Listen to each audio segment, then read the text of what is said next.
Bienvenidos a nuestro canal. Hoy nos adentraremos en uno de los misterios más profundos y cautivadores de la historia humana, la creación del mundo.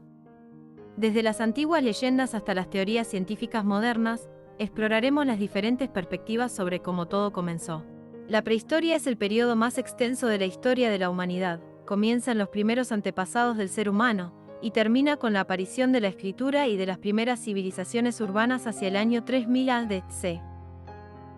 En este largo periodo se produjeron dos hechos fundamentales: el origen del ser humano, el desarrollo de la agricultura. El origen del ser humano, el Paleolítico. Hace 200 millones de años surgieron los primates. De ellos, hace 15 millones de años se separaron dos grandes familias. Los póngidos y los homínidos fueron los australopitecos, de los cuales desciende el Homo. Los póngidos siguieron evolucionando hasta dar lugar a los actuales gorilas y chimpancés. El ser humano parece ser la consecuencia de una evolución física que produjo un individuo capaz de pensar. Se trata de un proceso diferente al resto de las especies. Algunos de estos homínidos fueron capaces de fabricar sus propios utensilios. Esta evolución fue discontinua porque no todos los homínidos fueron capaces de seguir este proceso. Este fenómeno solo pudo ocurrir en un medio geográfico favorable, se le llama la sabana africana, y fueron evolucionando hasta conseguir un lenguaje articulado. Es el periodo conocido como Paleolítico o Edad de la Piedra Antigua, denominado así por lo rudimentario de los objetivos que se fabricaban. 2.500.000 al 8.000 a.C. El desarrollo de la agricultura, el Neolítico. Durante muchos miles de años, los hombres y mujeres vivieron de la caza y la recolección. Cuando se acababan los alimentos se iba a otro lugar para poder hacer lo mismo. Al final se desarrolló nuevas formas de conseguir alimentos, la agricultura y la ganadería. Se desarrolla solo en algunas zonas con un clima desfavorable para la agricultura.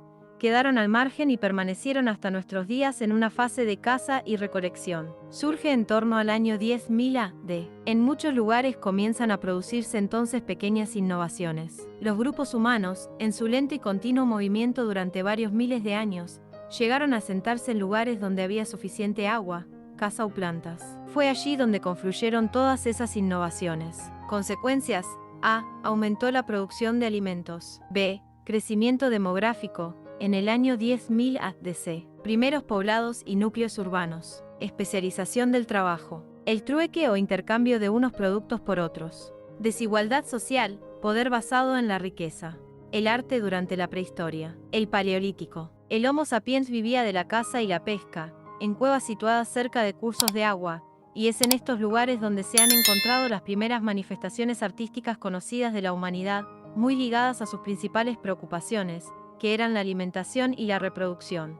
Con el desarrollo de la agricultura se perfeccionaron los utensilios ya conocidos y aparecieron otros nuevos como la cerámica. En ocasiones aparecen alineados y otras en círculo, los llamados kromiech. Parece que en ambos casos tenían relación con el culto al sol.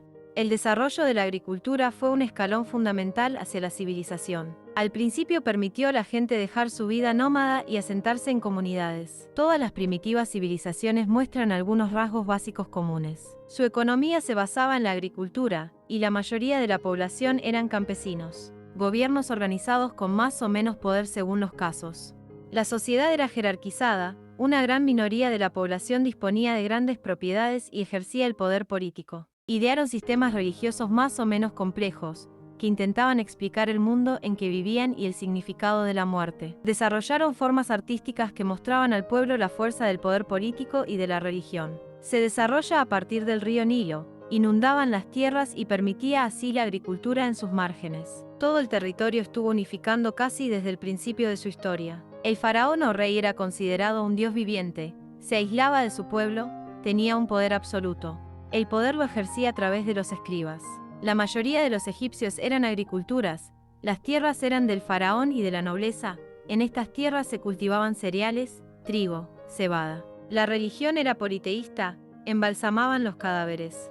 A nivel cultural destacaron en la medicina, astronomía y geometría. Mesopotamia. Se desarrolla en torno a los ríos Tigris y Éufrates, que producían inundaciones debido a las lluvias. Se asentaron varios pueblos, los sumerios al sur, los asirios al norte y los babilonios en el centro. El rey también tenía poder absoluto, pero no era considerado un dios, sino intermediario entre el pueblo y la divinidad. La población también era campesina, Los artesanos y comerciantes eran más numerosos y tuvieron mayor relevancia en la sociedad. La religión también era politeísta, aunque no existía la idea de un premio o un castigo después de la muerte. Su cultura fue muy avanzada. Los sumerios inventaron un sistema de escritura, de numeración decimal y fórmulas para medir la superficie y la capacidad. Los babilonios crearon el sistema de numeración sexagesimal. En cuanto al arte egipcio, la arquitectura tuvo un carácter religioso.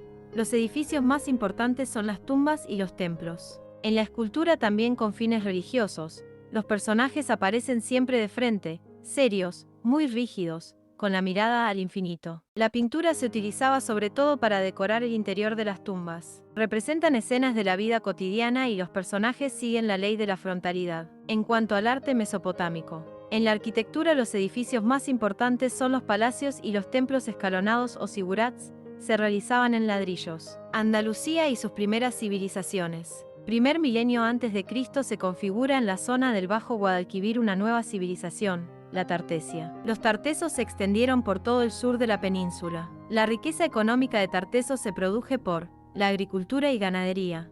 Se unían numerosas explotaciones mineras y una avanzada metalurgia en la que sobresalía la producción del bronce. Las actividades productivas estaban asociadas a un importante comercio. Este tuvo dos direcciones fundamentales, una hacia el occidente peninsular y otra que lo conectó con las dos grandes culturas del Mediterráneo oriental, la griega y la fenicia. Habían establecido colonias en las costas andaluzas, donde se vendían productos manufacturados a cambio de materias primas y bronce.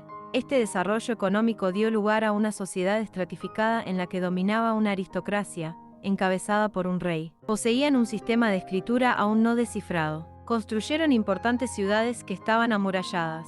Sus creencias religiosas giraban en torno al culto de una diosa madre. A finales del siglo VI a.D., se comenzó la decadencia de Tartesos que acabó fragmentándose en pequeños principados. El mundo clásico, Grecia y Roma. Grecia y Roma forman lo que se denomina el mundo clásico, un periodo tradicionalmente considerado de esplendor y perfección. Se en torno al mar Mediterráneo, y constituye el fundamento de la civilización occidental, aunque la mayor parte del trabajo era realizado por esclavos, tienen aspectos de otras civilizaciones anteriores. Los orígenes de Grecia, Creta y Micenas. A partir del tercer milenio a.d.c., en torno al año 2400 a.d., en la isla de Creta se desarrolla una civilización urbana. Esta se encontraba cerca de los grandes centros de poder político y económico y era muy buen para los barcos que comerciaban por el Mediterráneo.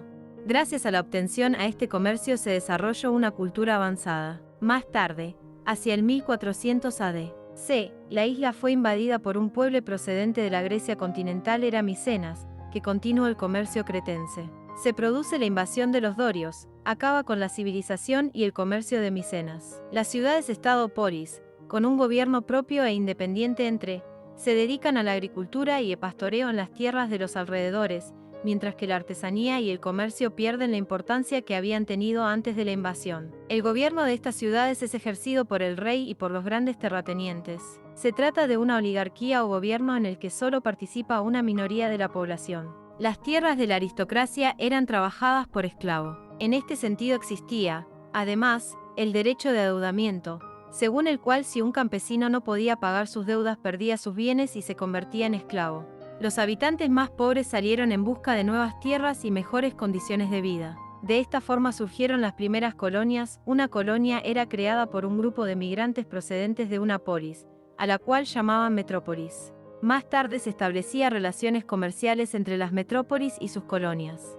¿Te ha intrigado este viaje a través de las diferentes ideas sobre la creación del mundo? Si es así, te invitamos a suscribirte a nuestro canal para explorar más contenido fascinante sobre la historia, la ciencia y la filosofía.